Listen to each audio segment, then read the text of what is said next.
Okay guys, we're gonna change the rear shocks first. I'll do that now. And then we're gonna do front shocks.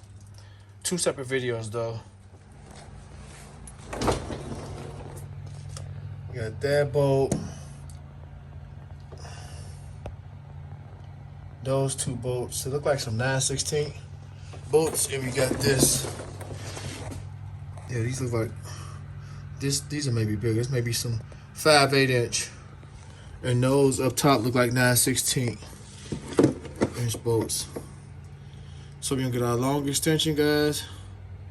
And we're gonna go up there and get these shocks off of here. Guys, the bolts at top are 13 millimeter or 1/2 inch. I'm using a 13 millimeter.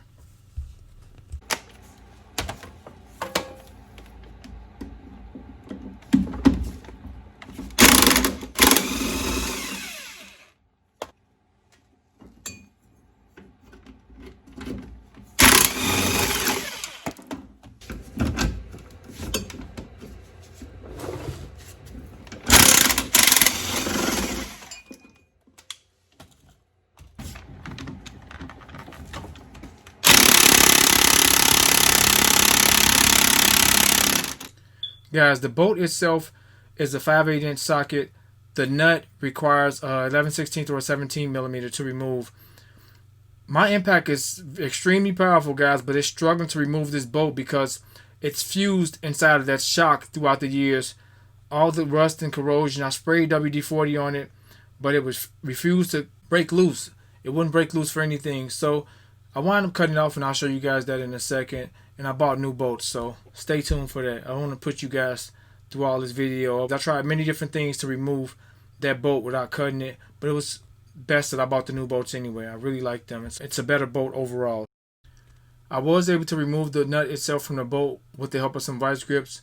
However, the entire bushing was shredded apart inside of that shock, so it allowed the metal to twist inside of that shock due to the bushing itself had broke freely from it, but the bolt itself was fused into that metal, so I still had to cut it off. So on the other side, I didn't waste any time. I just took the saw and cut it completely off.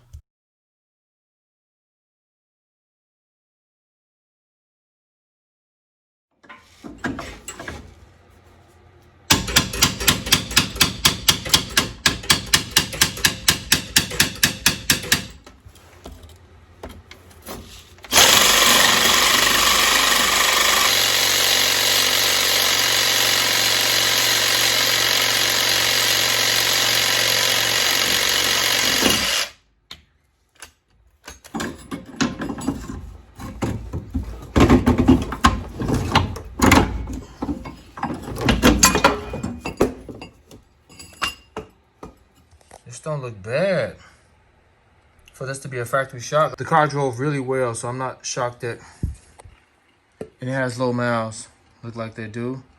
So we're gonna put them on just like that. And I gotta get a bolt, gotta find a bolt, guys. So we're gonna install new bolts. This one never coming out here. This bolt was fused inside of this, which happens a lot. I've seen this many times over. Okay, I'm down to 2 more of these blades, guys. I got the wood cutting ones too. I'm gonna show you guys the wood ones as well. But these is my last 2 metal. They last for a while, guys. But this is the best metal blade I've ever used, and I've used a gazillion of them to cut metal super fast, super quickly. It's called the torch. So just want to show you guys. Let me show you guys how long they are.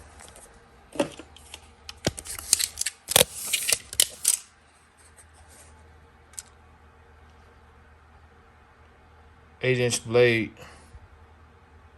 so they can get the job done, guys. Guys, to remove these nuts, you would need a 9/16 wrench or socket. Okay, guys, that's the larger side and the smaller side on this bushing.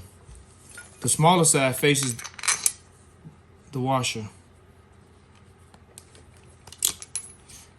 Like that.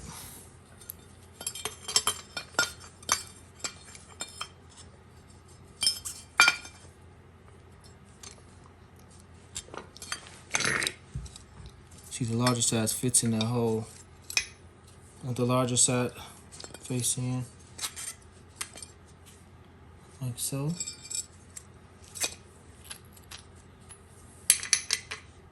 Smaller side.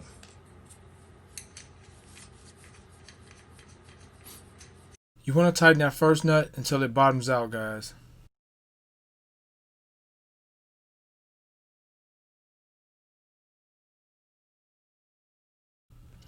Guys, I use the old zinc coated nuts instead of the newer nuts that came with the new shocks because these are actually a better nut.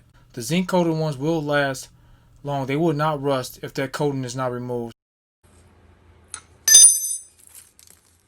Alright, so we're ready to go back up, guys. We just got to get a bolt for this one.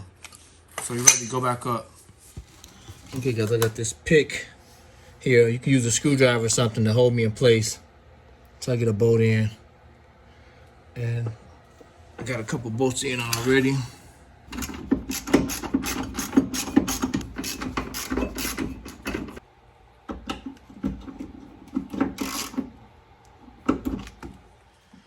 Okay, guys, I'm gonna show you what bolt I'm gonna go pick up some bolts from Menards or somewhere. I'm gonna show you guys what bolts I bought so you guys can use the same thing, but pretty much done. Just gotta put the bolt in here, and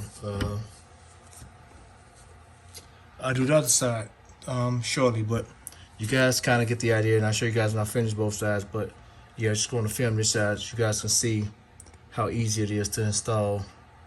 Without this stubborn bolt, it's still fairly easy job. Okay, guys, I went to Menards and got some of these yellow zinc coated bolts and nuts.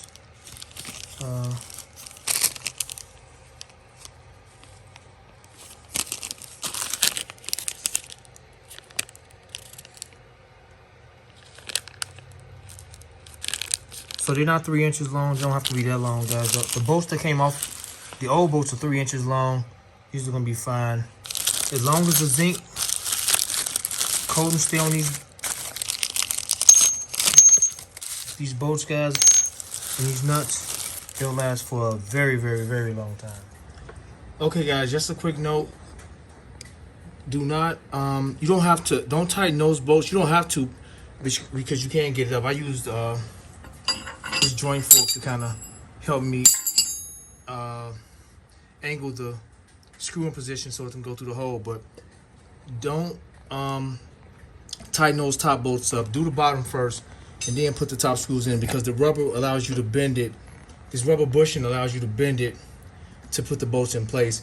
It makes it easier to put those bolts last than to put this one last. So just want to note that, but you can get it either or, but it's just an easier way to put this bolt first and those last.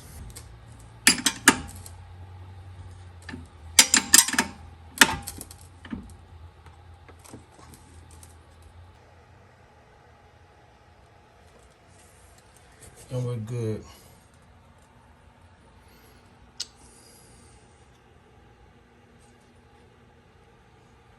Alright, guys, let me do the other side next time. I'll show you guys my complete bolt. I'll cut the second one off, guys. I don't waste no time trying to screw that bolt off. Okay, guys, we're done with the back. Tomorrow we're doing the front, but it's way easier to put the bottom bolt in first, and you can maneuver the top very, very easy and get those installed. So we're done with the back, and we're on the front tomorrow, guys. We're doing the front tomorrow, so subscribe to the channel. Stay tuned for all the videos that I'll be uploading. Really nice, cool content for all the things that I got going on. Terrence, I'm out.